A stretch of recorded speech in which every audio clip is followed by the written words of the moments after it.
सच्ची रामायण की चाबी, लेखक ललई सिंह यादव। Item number 21। सीता ने राम को उत्तर दिया, तुम सत्य कहते हो, किंतु तुम ही बताओ कि मैं क्या कर सकती थी। मैं केवल अबला स्त्री हूँ।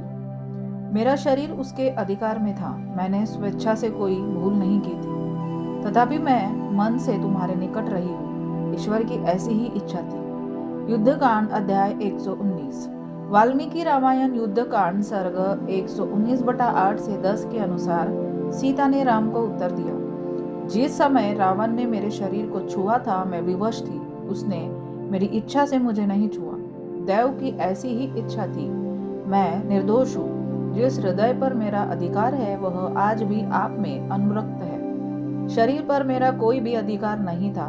मैं निर्बल स्त्री होने के कारण उसकी रक्षा नहीं कर सकती थी, इसलिए मैं निर्दोष हूँ। Item number 22। जंगल में सीता ने 2 पुत्रों को जन्म दिया। उत्तरकांड अध्याय 66। अनंत में जब राम ने इस संबंध में सीता से शपथ खाने को कहा तो अस्वीकार करते हुए वो मर गई। उत्तरकांड अध्याय 17। वाल्मीकि रामायण उत्तरकांड सर्ग 66/1 के अनुसार रात को शत्रुघ्न वहां वाल्मीकि के आश्रम में ठहरे थे। इसी रात में सीता ने 2 पुत्रों को जन्म दिया। वाल्मीकि रामायण उत्तरकांड सर्ग 17/18 के अनुसार जिस समय सीता की शपथ ली जा रही थी उसी समय एक बहुत बड़ा अद्भुत दृश्य उपस्थित हो गया। एक दिव्य सिंहासन पृथ्वी फोड़कर निकला। वह सिंहासन नागों के सिर पर रखा था। उन नागों का दिव्य रूप था और उनके शरीर पर दिव्य रत्न विराजमान थे। उस सिंहासन पर पृथ्वी देवी बैठी थी। उन्होंने दोनों हाथों से सीता को पकड़कर सिंहासन पर बैठा लिया। सीता के बैठते ही वह सिंहासन पृथ्वी में घुसने लगा। तिब्बती रामायण कथा सरित सागर 9:183 से 93, कश्मीरी रामायण, मसीही रामायण, गोविंद रामायण, पाश्चात्य वृत्तांत नंबर 7-8-17, आनंद रामायण 5-4-62 से 68, रामकियन अध्याय 41, राम जातक ब्रह्मवक्र, राम कीर्ति, सेरी राम तथा हियाकत महाराज रावण के अनुसार वाल्मीकि ने कुश की सृष्टि की तथा सिंहली राम कथा के अनुसार वाल्मीकि ने कुश के अतिरिक्त एक और दूसरे पुत्र की सृष्टि की। रामकथा अनुक्रमान 743 से 744। उपरोक्त ग्रंथों के अनुसार सीता के केवल एक ही पुत्र पहले लव पैदा हुआ था। Item number 23। सीता स्वयं उस रावण पर मोहित हो गई थी। सीता ने रावण की विषयेच्छा का स्वयं अनुसरण किया था। रावण पर मोहित न होने की दशा में वह सीता को छू तक नहीं सकता था, क्योंकि रावण को श्राप दिया गया था, वह किसी स्त्री को उसकी इच्छा के विरुद्ध स्पर्श करेगा तो उसका सिर टुकड़े टुकड़े हो जाएगा। वाल्मीकि रामायण युद्धकांड सर्ग 13 से 13-14 के अनुसार रावण ने महापाशरव से कहा, जब मैंने पुयुजकस्थला नामक अप्सरा के साथ शक्तिपूर्वक संभोग किया तब ब्रह्मा ने क्रुद्ध होकर कहा, हे रावण, आज से तू यदि किसी स्त्री के साथ इस तरह जबरदस्ती भोग संभोग करेगा तो तेरे सिर के टुकड़े हो जाएंगे। वाल्मीकि रामायण उत्तरकांड सर्ग 26/55 से 56 के अनुसार कुबेर के पुत्र नलकुबेर की स्त्री के साथ जब रावण ने शक्तिपूर्वक संभोग किया तब नलकुबेर ने रावण को श्राप दिया। अब वह रावण किसी स्त्री के साथ बलपूर्वक भोग संभोग न कर सकेगा। यदि ऐसा करेगा तो उसके सिर के 100 टुकड़े हो जाएंगे। Item number 24। राम अपनी साली के साथ सीता के कमरे में गया। राम ने सीता को अपने विजन पर रावण का चित्र बनाए हुए अपने सीने पर चिपकाए हुए सोती हुई पाया।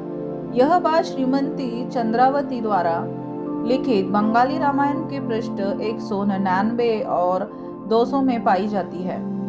कृतिवास रामायण 7:44-45, चंद्रावती कृत रामायण गाथा, सेरी राम, काश्मीरी रामायण, भारतीय साहित्य अग्रवर्ष 2 अंक 3, पृष्ठ 79, दुर्गा शंकर प्रसाद सिंह कृत भोजपुरी लोकगीत पृष्ठ 27, कृष्णदेव उपाध्याय कृत भोजपुरी ग्राम गीत 51, रामनरेश त्रिपाठी कृत लोकगीतों में राम कथा, मैथिली शरण गुप्त अभिनंदन ग्रंथ पृष्ठ 661, मसीही रामायण, रामायण सार, सेरत कांड, आनंद रामायण, हिकायत महाराज रावण, रामदास गोंडकृत हिंदुत्व पृष्ठ 141।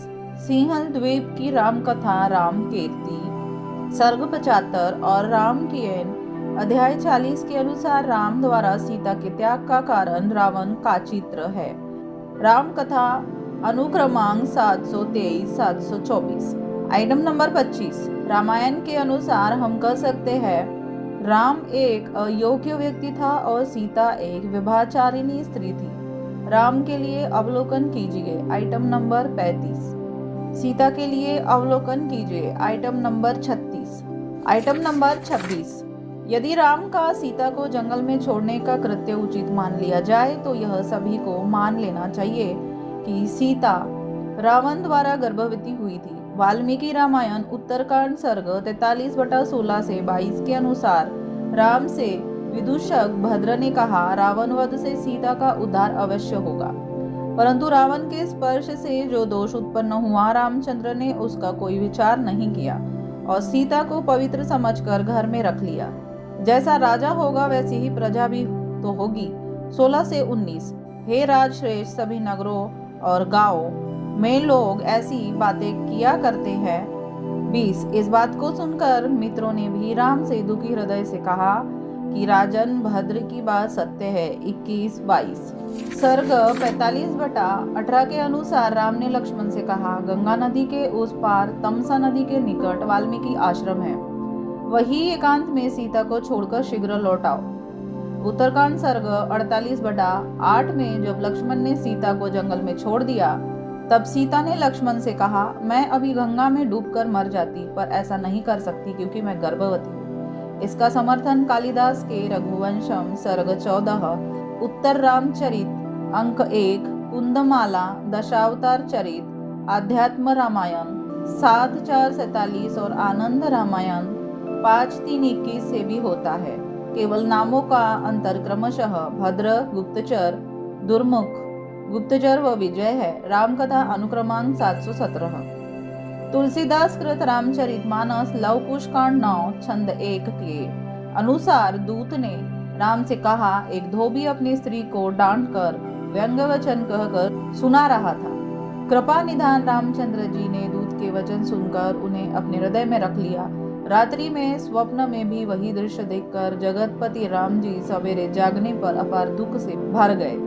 उपरोक्त कथा गुणानंदय कृत अप्राप्त बृहत कथा में विद्यमान थी और अब सोमदेव भट्ट कृत कथा सरिता सागर 9-1-67 में एक दिन अपने नगर में गुप्तवेश में घूमते हुए स्वयं राजा राम ने यह घटना देखी। भागवत पुराण 9-11 का कथानक भी कथा सरिता सागर से मिलता जुलता है। जेमिनी अश्वमेध अध्याय 26 व पद्म पुराण 4-55 के अनुसार वह व्यक्ति धोबी था। राम कथा अनुच्छेद 720। तमिल रामायण उत्तरकांड 7 व आनंद रामायण 5-27-30 के अनुसार भी धोबी के इस कथ्य का समर्थन होता है। नोट: आनंद रामायण 9-5-34 के अनुसार राम ने स्वर्गोरोहण के समय धोबी को स्वर्ग जाने की अनुमति नहीं दी। रामकथा अनुक्रमांक 720। तिब्बती रामायण के अनुसार जो कथा सरिता सागर व भागवत पुराण का विकसित वृत्तांत प्रतीत होता है, राम ने स्वतः किसी पुरुष से जो अपनी स्त्री को वह पर पुरुष के साथ भी अपनी काम पीड़ा शांत कर कहकर फटकार रहा था कि अपना जन अपवाद सुना, तब राम छिपकर उस स्त्री से मिले। स्त्रियों के विषय में राम को समझाते हुए कहा गर्मी से पीड़ित मनुष्य जिस प्रकार शीतल सरिता का निरंतर स्मरण करता है, ऐसे ही काम पीड़ित स्त्री रूपवान पुरुष का निरंतर स्मरण करती रहती है। जब तक उसे कोई देखता अथवा सुनता है वह निंदनीय अपराध नहीं करती, लेकिन एकांत में बंधन से मुक्त होकर वह पर पुरुष के साथ भी अपनी काम पीड़ा शांत कर लेती है। राम कथा अनुक्रमांक 721।